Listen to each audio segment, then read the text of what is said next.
Joining us now for World Brief and a review of some headlines of today's newspaper around the world is Adefemi Akisoya.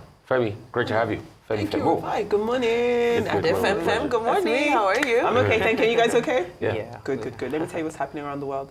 Let's begin in the United Kingdom, where there has been a major setback in diplomatic efforts to end the civil war in Sudan. Now, despite the United Kingdom releasing some £120 million in funding, a British-led attempt to establish a contact group to facilitate ceasefire talks in Sudan did fall apart on Tuesday when Egypt, Saudi Arabia and the United Arab Emirates refused to sign a joint communique after a conference in London. Now, peace talks did stall further when the leader of the paramilitary Rapid Support Forces, Mohammed Hamdan Dagalo, also known as Hamedi, declared the establishment of a government rivaling the army-backed administration in Sudan.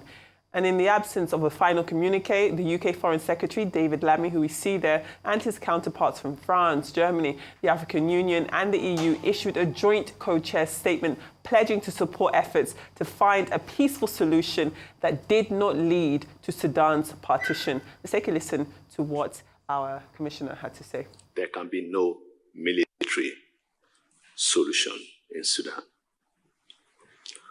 Only an immediate, unconditional cessation of hostilities. This, we believe, must be followed by an all-inclusive dialogue to end the war. That was African Union Commissioner Bankole Adeoye speaking alongside David Lammy. Now, earlier this week, we did discuss Rolex gates concerning the current Peruvian president who narrowly escaped impeachment. But the former president, Ollanta Humala, and his wife, Nadine Heredia, have been sentenced to 15 years in prison for laundering funds received from the Brazilian construction giant Odebrecht to finance Humala's 2006 and 2011 campaigns.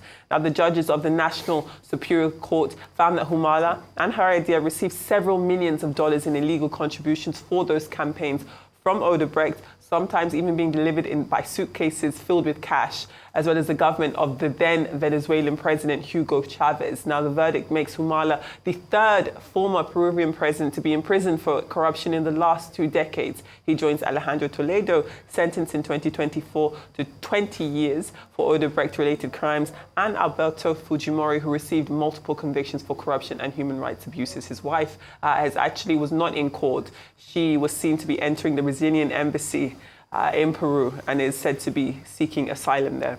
Now, several French prisons finally were attacked in response to government efforts to clamp down on drug trafficking in the country. Now, unknown assailants fired automatic weapons at a prison in the southern city of Toulon, while vehicles were burned outside other prisons across the country and staff were threatened. It's not immediately clear whether the attacks were coordinated or who carried them out. Years of record South American cocaine imports into Europe have supercharged local drug markets, sparking a wave of drug violence across the continent. Gangs in France have been able to expand from traditional power bases in cities like Marseille into smaller regional towns which are unaccustomed to drug violence. Now, the rise in gang crime is sort of led to increased support for the far-right National Rally Party and have dragged French politics towards the right, so it says. Those are your stories from around the world. Yes, it's unfortunate that when it comes to especially gang-related, drug-related crimes, there's a stereotype and there's a profile of a person who is alleged to be, shall I say, the poster child for those types of illicit activities. And unfortunately, what it does cause more animosity between, the diaspora Africans, even South Americans in the diaspora, and even those black French who have now naturalized, who have been there all their lives. So it's so unfortunate that, this is amplified now and it pushes towards that. But I want to focus on Sudan.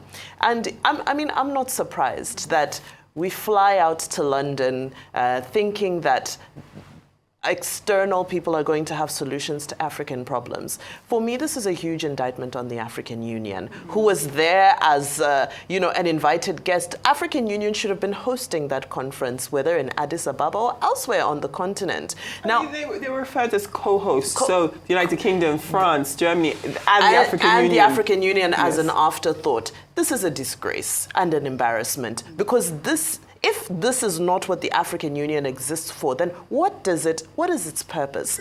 Now, we've seen several massive conflicts on the continent being well resolved, but it seems to always, that duty and responsibility is almost a burden, seems to always hinge on particular individuals. We've seen former President Olusegun Obasanjo, who played a really big part in ensuring that the crisis in Tigray in Ethiopia was able to be resolved. Are we waiting for former President Obasanjo in his elderly state to start going to Sudan and spearheading negotiations? Thabo Mbeki, former South African president, another major one who gets involved. He got involved when there was crisis in Zimbabwe. He's also played a major role with regards to the crisis in Eastern Congo.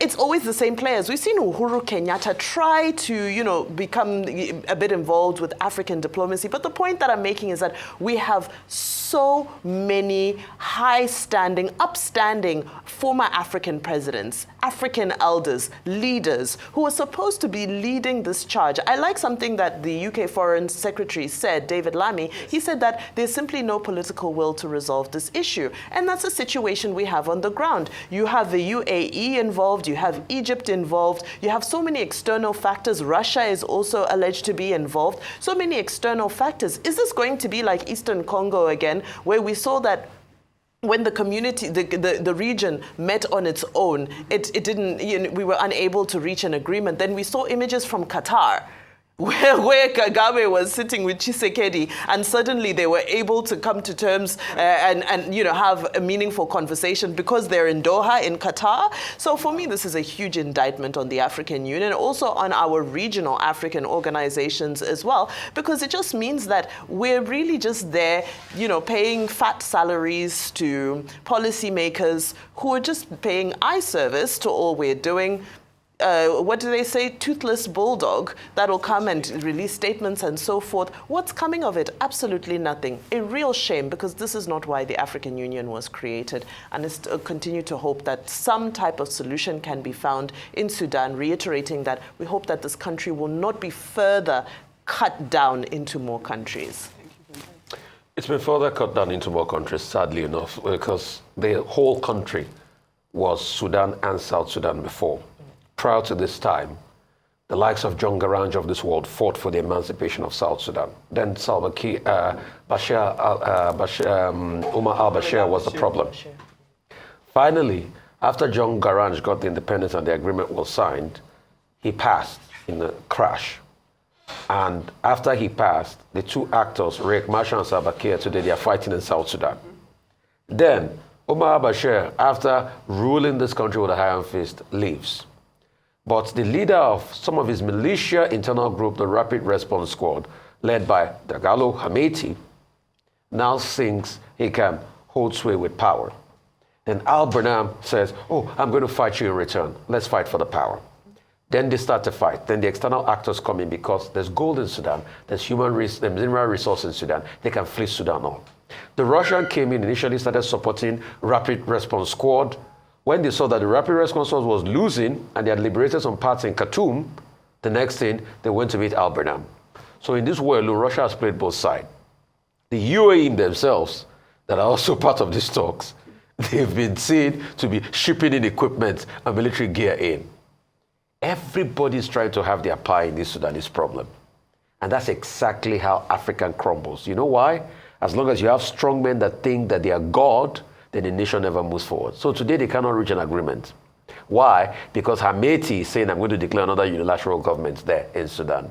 Despite the fact that they are saying we're going to put 125 million for reconstruction what after the country has been decimated. So you can see the hypocrisy, and that's how this continues. And it goes back to the Congo conversation you talked about. That's how it continues. The only time, and please correct me if I'm wrong, that Africa has effectively solved this problem was when he had a strong force on ground funded by Africans to be able to solve the problem in the West African region, and that was ECOMOG. It's sad to say who we call the military despot was the one that supported that force, Abacha. And that was the only time we had some level of sanity to be able to solve those wars in the West African area. Like he also said, the role of Olusegun Obasanjo, telling Charles Taylor, okay, come to Calabar and let peace start to reign in Liberia. But we are not ready because the foreign actors are enjoying the spoils of war. That's exactly the case. That was exactly what happened in the 70s in Angola, where it was split between the Russians and the Americans and ideological warfare. The UNITAs of this world. So, except Africa starts to look inward, we'll never grow. As regards what's happening in Peru, it's another big one. I hope there will be a day a former Nigerian leader will be made to go to jail for corruption. I hope. Because we've had many cases of corruption, nothing is happening. But look at this scandal. The origin of this scandal, it was found out in the car wash. That's why it's called the car wash scandal. Yes. The Brazilian name, they call it Lava Jato. Odebrecht, Petrobras, other top Brazilian company were manipulating countries of the world to be able to get contracts. Odebrecht is big on construction. They were handing out money to all sorts of people. The case has spanned since about 2010 thereabouts, and it's still on. So these are victims, these are people that have been found out. This was the same case that brought Fujimori down. And it continues. So at least you have an accountability in the system. As the incumbent president is being asked to pay for Rolex, people still worth more than Rolex in this country and they go scot-free with it. Till today, our ancestors are still sending us money from the Abacha loot. But their families are waxing stronger every day. Except we collectively condemn corruption, we are not going to go anywhere. It's only in Nigeria animals will swallow money. Look at Nigeria today now.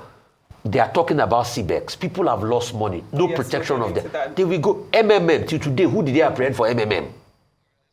So except there's a level of accountability, this country will never move forward. I look forward to a day where a past Nigerian leader will go to jail for corruption. In this country. I look forward to. I know I'm delusional to say that because of the hegemony in this country. But I look forward to that day. If it happens, there will be asked accountability. Let's see. Well, thank you both for your submissions. Let's move on to newspaper headlines across Nigeria. We begin today with This Day, as always. This Day does leave with the opposing views on the state of insecurity following the killings in Plateau State from the helm of Nigeria's federal government and a particular critic. So you've got Vice President Kashim Shettima saying that a country for Nigeria's workers is being built, while the former Kaduna State Governor, Nasir El-Rufai, says President Tinubu's government is the worst in Nigeria's history. Now, Plateau State Governor Caleb Mutfwang has begged the affected communities in his state for forgiveness.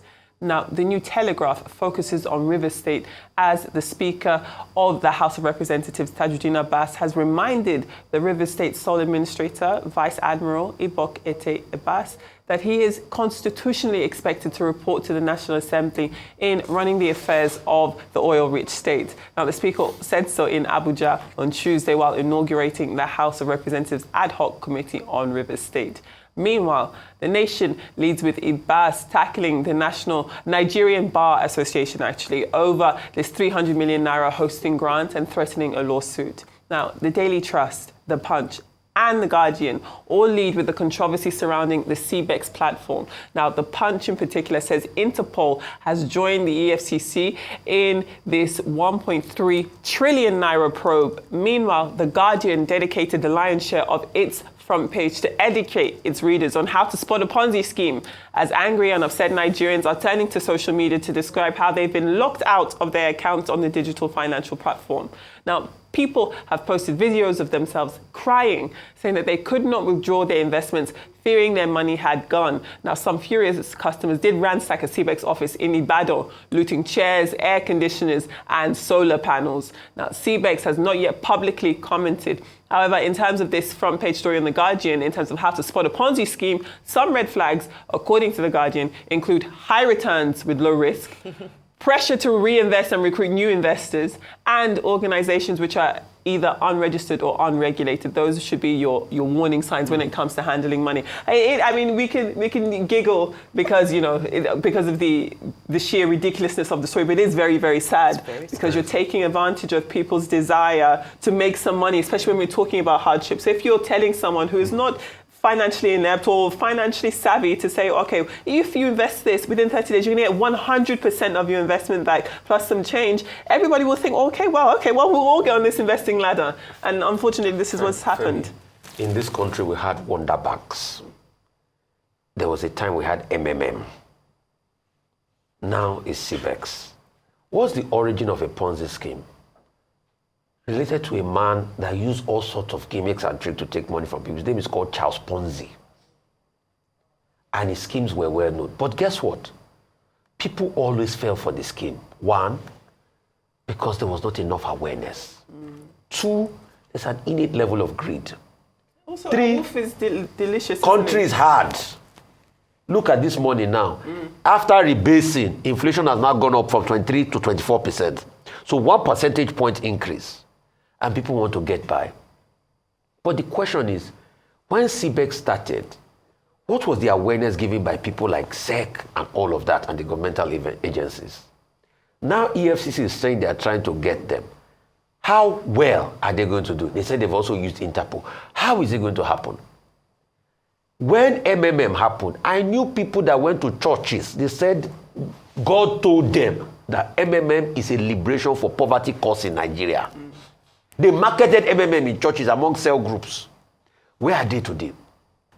So once you have all of that, then even if you show them this, how to spot a Ponzi, once their appetite is so high, and this Ponzi scheme also tricked them because they don't just cut it off like that. They first give you 1 or 2 payouts. So they suck you in. Then you definitely will have a problem. But also, the question we should ask our government is, what are we doing to protect the people?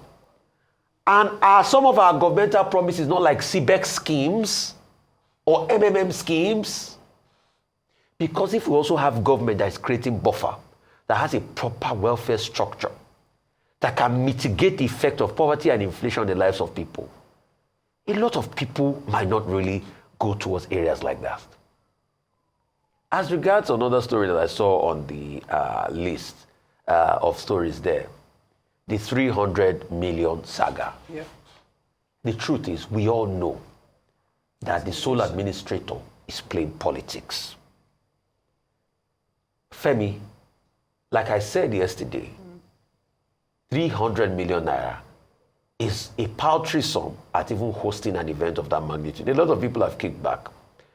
I have said, go and check empirically. I don't want to make mention, but all those glamorous events that people see, do you know how much they spend on it, especially at an event like of this magnitude? People say, yes, lawyers also pay for the event. Yes, they pay, but is it enough to be able to host something on this scale? The logistics alone. And I made some calculations. I prorated if you have 1,000 speakers, if you are saying you are buying for all your speakers a bare minimum economy class ticket, and there are some speakers that will get business class tickets. If you are buying a bare minimum economy class tickets, it will set you back 132 million naira if you are to prorate at the rate of 220,000. Okay. So these costs are high. But going to the subject matter, the thing is, the position of a gift. The NBA has said that the gift was not connected to them hosting the event there. If the Rivers State administrator is saying they will go to court, they will go and test out what nature of gift was it. Secondly, it's not today that they've been giving gifts. What about the gifts hitherto given in the past? So are we saying that because if things are not good now, you should recall the gifts? It's not today Rivers State have been giving gifts. Rivers State gave gifts to Sokoto State when they had a flooding situation. I think that money was even 500 million. All I'm just saying is being petty of the political actors. And that's why the National Assembly is calling on the sole administrator that you have to run things properly. At first, the role of a sole administrator is an aberration to our constitution. And it looks as though that sole administrator is playing a political script tended towards a certain individual in this fight. And that's why the offense of the NBA, the boycott of the NBA, is against the state of emergency. And it will be a sad one if the NBA supports a state of emergency. And they have every right. Then the next thing you say, okay, because you boycotted a state of emergency, how about the money we gave you? That's cheeky. Let's call a spade a spade. And I see some people writing about it. My brother, Barrister Obani, I saw you asking some very detailed questions. What I expect you to do is to stand with the NBA. When I spoke at an NBA conference many years ago, you were also part of the NBA then. You held a position in the hierarchy. And we know how all these things are done. So let us speak collectively against this plight. Because I read the statement that he sent to me. Let us speak collectively against that. We can't afford to have people that are cheeky in our society because things don't go their way. And we are not asking for, what kind of a gift it was and everything. Didn't they give the NBA a gift then when they hosted that event? Is it because everything went well? I think it's not today. Let's stop deceiving ourselves. When we discussed this on What's Trending, the consensus was that we would agree to disagree because it became quite heated because the views on it are polarized, as I'm sure they are out, with Nigerians who are watching the program. Of course, the River State Sole Administrator has kicked back to say it wasn't just a random gift. It was an agreement done in good faith that River State would host this event and it would translate into economic benefits and, of course, the benefits that a state would derive from hosting a conference of that stature and of that nature. Now, if it's not going to happen in the state anymore, then in good faith, this is my position, in good faith, because that is government money. It wasn't personal money. It wasn't. Sure. So it's one thing if it's a personal gift that I give you from my heart, then you're free to do as you wish with it. But this is state funds, state money. And we know that River State currently needs all the naira and kobo they can use because they've barely had any governance in the past, ever since this particular administration came into office. My questions are, is the sole administrator the one who's supposed to be chasing after this? Because the governor is coming back in 6 months, now in 5 months, yes. And he knows the nature of the agreements that he has made with these organizations. So I feel that, I think he has bigger fish to fry in his state than this particular issue. Mm-hmm. Don't think it should be a priority. However, I do feel that because of the good faith, if you say that the conference is now moving to Enugu because River State is no longer hospitable for them, then it's very important that we just say, you know what, River State, thank you so much for the gesture. Here you go. We're going to go ahead and fundraise and, whatever, even if it costs them $1 billion to put it together, no problem. They're a private entity. That's their business. But then they should go ahead and raise that funds. Taking it to court, I'm not sure. They're going to have to test it. I'm sure NBA would know best how to handle that in court because if it's something that, especially the sole administrator has admitted that was done in good faith, yes. That's a tricky one. That's a tricky one. There was no cast in iron agreement, so it's murky. Another thing I want to add is Governor Fubara should come out and tell us the terms at which the money was given in the first place. Governor Fubara should enjoy his suspension, I think, and just let this all play out. They say don't interrupt your enemy when he's making a mistake. Okay. Always a pleasure having you on the show. I love our conversation.